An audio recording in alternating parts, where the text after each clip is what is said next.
Na sziasztok! Ma egy igazi jó kis bogrács gulyást fogunk készíteni. Marhalábszárból. Hát kb. Ilyen 3x3-as kockákra fölvágtam. Látjátok, nagyon kevés alapanyagra lesz szükségünk. Azt hiszem, ezek nem látszanak itt. Marhahús, vöröshagyma, itt van egy kis reszelt zeller az alján, ezt bele fogom pirítani.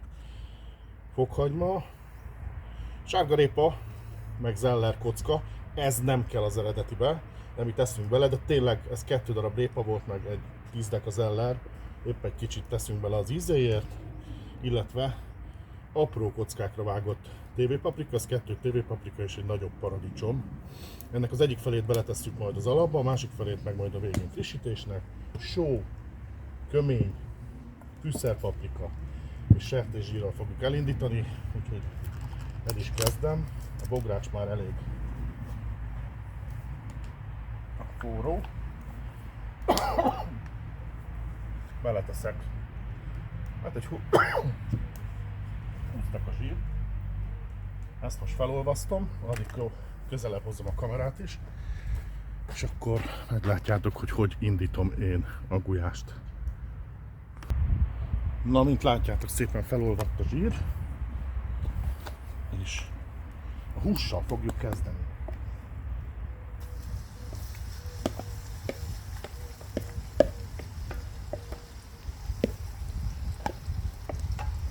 Most direkt előszedtem a régi szakács ételkészítés könyvet, hogy megnézzem, hogy kell-e füstölt szalonna, mert én úgy emlékeztem, hogy füstölt szalonnán kell a bogrács gulyást indítani, de nem ír szalonnát. És persze a zöldségeket se. Hát ez a zöldség, mivel az új spórolós világgal jött be, ezzel gazdagítják. A levest sűrűbb lesz, nem kell bele annyi hús meg krumpli, ami drágább, gondolom.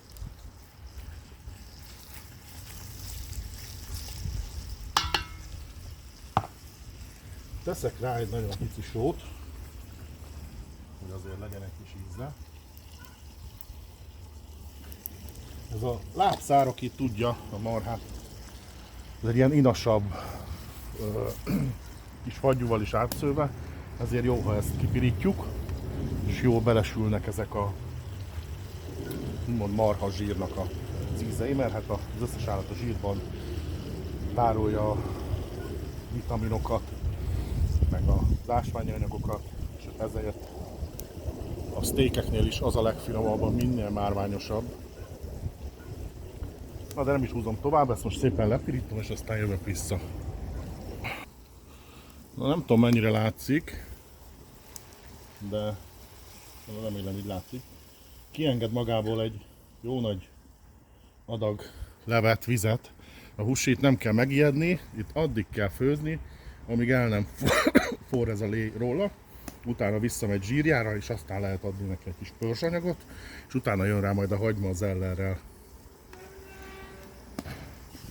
Na, gyönyörű szépen visszafordult a húsikánk. Nem kell agyon pirítani, egy pici pörzsanyagot. Olyan illata van, mint amikor tepertőt készítünk, és elkezdődik ott is átváltozik a fehér színből erre a barnás színre, és megvan az a kis pirultas illat. Na, olyan illat van ennek is, mert itt is azért azok a zsírok, ahogy sülnek ki belőle, annak persze sült zsír illata van. És most jöhet rá a hagyma. 1 kg húshoz 30 deka hagymát ír a könyv. Hát a zellert nem írja az eredeti, de mi az étteremben mindig ilyen reszelt zellert is tettünk. Ezt is az egyik szakácsgyerektől lettem el. Nagyon tetszett, mert iszonyatosan jól besűríti a szaftját a gulyásnak.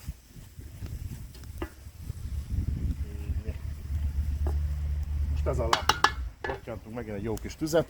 Annyi még, hogy tettem hozzá egy evőkanál zsírt még, mert a marha, a száraz hús, ez szippantja magába a zsírt. Úgy éreztem, hogy kell még hozzá, ti is nyugodtan tegyetek hozzá, ha kell még egy kis zsíradékot. Most ezt is szépen lepirítom. Amikor már nagyjából meg van pirulva, hozzádobom ezt a Csak így összezúzott fokhagyma. Ez se kell, a hagyma is félfőre van vágva, nem kell finomra vágni, mert ennek 3-4 órás főzési ideje van, annyi idő alatt biztos, hogy rommá fog főni az egész. Na, amikor már érzitek, hogy egy kicsit illatozik a fokhagyma, nem kell megtiruljon az se, csak ennyi, jól összeesett a hagyma is, jöhet a kömény. Hát én a gyerekek miatt mindig őrölt köményt használok, az eredeti recept persze, meg a nagyok azt mondják, hogy egész kömény, én szeretem, de a gyerekek nem kedvelik. Teszünk bele egy evőkanálnyit legalább, egy nagyon picit megpörköljük ezt is. Na most ilyenkor már az a maradékkőbe megpörkölődik, és felrakom a bográcsot egész magasra, hogy kevés hő érje. Persze most raktam alá tüzet okosan. Jó. Jöhet a fűszer paprika. Ez 1 kg marhahús volt, ahhoz kezdetnek itt egy 2 nagy evőkanál fűszerpaprika. Nyugi, nem fog megégni, gyors mozdulatokkal, gyorsan egy kicsit eloszlatjuk, mert zsírba oldódik. A legjobban nézzétek, milyen jó színe van, és azonnal adunk neki egy lötyintés vizecskét, ennyi bőven elég. Égni. Most már nem fog megégni.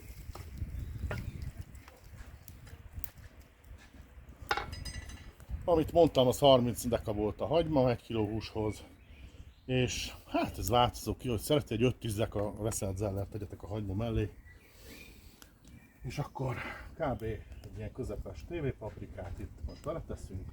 Ez egy jó nagy paradicsom volt, annak is hát több mint a felét most beleteszem. Azért célszerű ilyen apró kockákra vágni, hogy a paradicsom héja ne legyen zavaró. A paprikát is a kicsit vágjátok, mert annak is a héja zavaró szokott lenni. És akkor jöjjön még egy teáskanál só. Most jön a... Hát ez most egy pörkölt, szépen felöntjük vissza, amíg meg nem puhul. Amit az elején elfelejtettem mutatni nektek, hát burgonya is kell bele. Én 1 kg krumplit, ez most új burgonya, ez nagyon a végén fog belemenni. Hogyha sima burgonya használok, én egyszerre szoktam a zöldségekkel. Közben itt a kutyushoz jött egy másik kutyus, azért ideges. És majdnem a legfontosabb, ez az én specialitásom, jófajta vörösborból 1-1,5 decit így az elején, és ezt ki is forraljuk. Ez egy kis plusz is, meg persze a jó kis savakat is hozzáteszi majd. Kicsit feljebb veszem, mert nagyon áll. Na, akkor ezt most szépen, amíg szinte 90%-ra meg nem puhul a hús, akkor mehet majd bele a zöldség. Legvégén majd a burgonya, és még szaggatok bele majd egy kis galuskát is. A nagykönyv csipetkével írja, de nekem a gyerekek galuskát kértek bele, úgyhogy galusra fog bele menni. Úgyhogy 3 óra múlva jövök vissza, meglátjuk, hogy mennyire volt öreg ez a marha. Na, sziasztok! Hát most már lassan 3 órája kínlódunk itt ezzel a lábszárral. De hát a gyerekeknek megpróbáljuk majd puhára főzni. Olyan fél órája beletettem már a zöldségeket. Most jön a jó kis burgonya. Hát amikor új burgonya megjelenik, akkor én nem tudok ellenállni, én csak ezt használom. És már megfizethető áron van. Úgyhogy ahogy mondtam, az 1 kg húshoz 1 kg burgonya ment bele.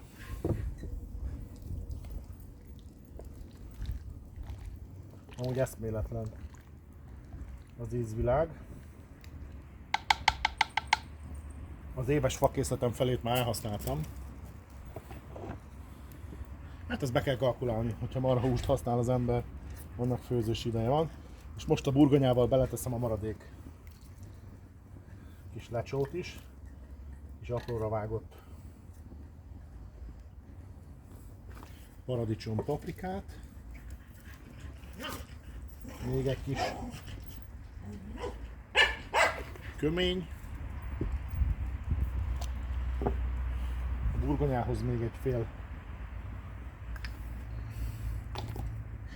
teáskanálnyi sót. Közben azon még tettem bele sót, mint látjátok, megnőtt a lé.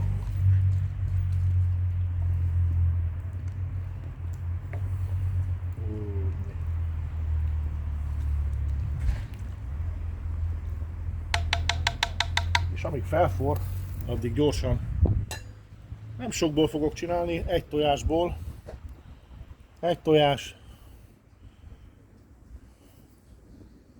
pici liszt, pici vízzel, sóval, egy kis galuskát fogunk szaggatni bele. Most amíg felfő, egy pár percet rottyan a burgonya, és akkor utána elkezdem beleszaggatni majd a galuskát is, és utána készen is vagyunk, megkóstoljuk. Akinek van zeller zöld levél, nekem most nem volt itthon, az vághat bele azt is, vagy dobja bele úgy egészbe. Egy kis zeller frissítőnek is nagyon jót fog tenni neki. Na, hát ahogy mondtam, a krumplinak, ennek az új krumplinak nem kell sok. Akkor jön a galuska.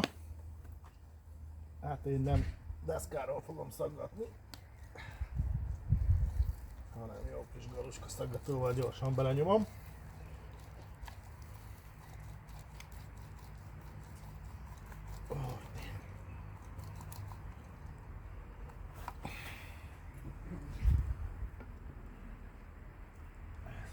Gyorsan keverünk rajta egyet.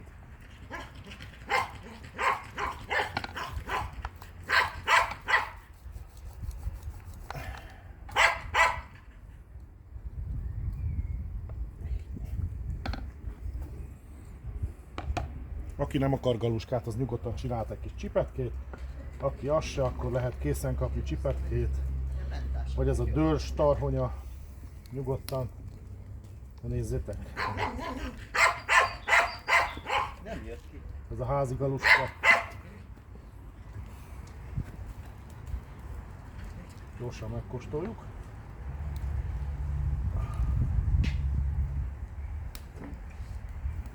Oh. Azt a mindenit, gyerekek. Megéri ezt a 3-4 órát rááldozni. Nem mondom. És még rakok egy jó tüzet, hogy felforjon.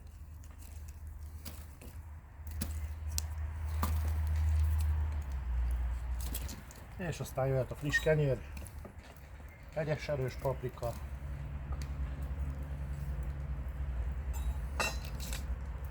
és egy nagy zabbontás.